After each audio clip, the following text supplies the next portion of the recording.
welcome back to Warfield Motor Repair. So today we're going to work on doing the fork and dust seal here on the 21 KX450. So after riding at Carolina Adventure World, ended up breaking the seal. Well, not breaking, but it started leaking, as you can see here. So it's building up down there. I didn't get all of it. I cleaned most of it up, but then I didn't get the rest of it. I figured I'll leave some of it and just clean it all. You get a deep clean when I take them off. It'd be a lot easier, just in case if they got compressed any further, it doesn't leak down again. Clean it all at once, you know? So this is the parts here. So unlike the sticker's dope, but anyway, unlike the 2-stroke, the 125, we're not going to be doing a complete rebuild, just the seals. Because of how new this bike is, and especially low hours, well, low hours as we think. We were looking around at the bike, seeing some of the head bolts, you know, have been taken off, the exhaust over here, the, what's it called, the header. I'm losing it right now, but anyway, the header, those bolts look like it definitely had come off at some point. So I don't know if it's got about 30 hours on it, or if that's 30 hours from what the previous owner put on, or, you know, previous 2 owners. So I figured since it's still fairly new, just do seals because they're leaking. Next time I have to do this, I will definitely do everything. I'll do a complete rebuild after I get a look of what's inside and what would need to be replaced. All right, but let's get started. All right, so I just wanted to state real quick that didn't end up getting the video the way I wanted. I was kind of thinking just a long form video where it's just raw, working on the forks, but that didn't end up happening. So the GoPro died after disassembly, and I was starting to reassemble, do some of that, and then the GoPro died. So I just, then I had to switch to doing something, recording it with the phone, talking about it, and then going back to doing something. So that's kind of how the second half of the video is, but this first part is just a time lapse of disassembly. Hope you guys enjoy.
Alright guys, so I got the excess oil and air bled out of the cylinder unit here.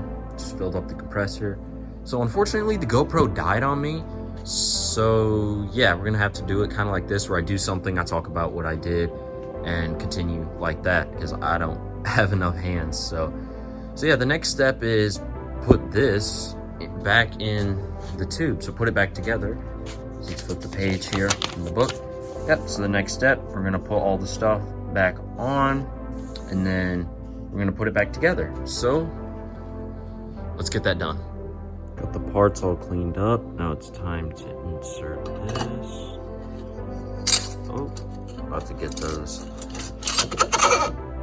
There we go. So now we're gonna grab our Motion Probe seal tool, and then we're going to get all of these parts put back in outer tube. Okay, so we're putting the seals in now.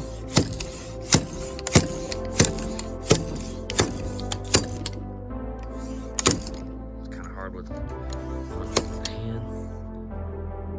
Oh, it's good. You can see the part for the clip. All right, so I'm gonna pull this off, and then I'm gonna, where is it? Get that clip up in there. Best way to know if this thing is in there right is when you get it in, you should hear a nice click.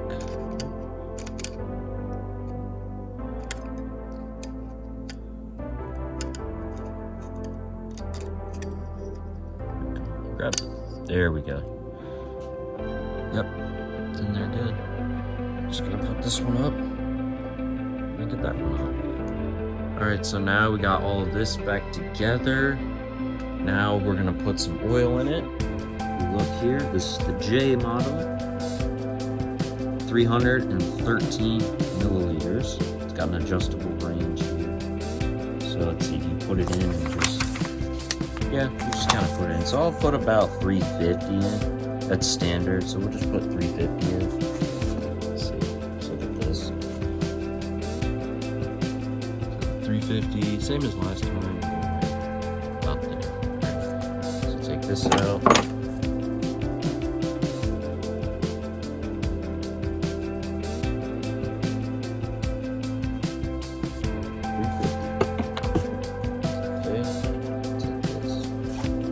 Gently pour it in.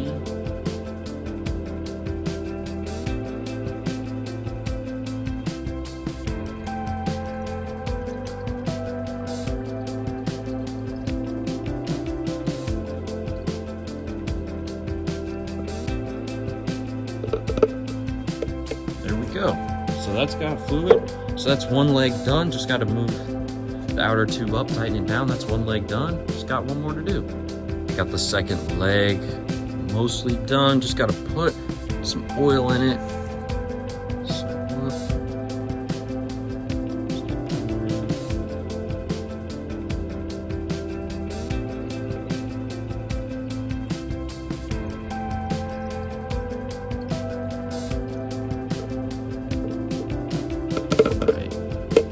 Just got our oil in there. Just gonna tighten it down, and then forks are done. So whoop. All right, so let's go ahead and tighten that down. All right, there we go. Got the forks done, the bleeders on, they look good.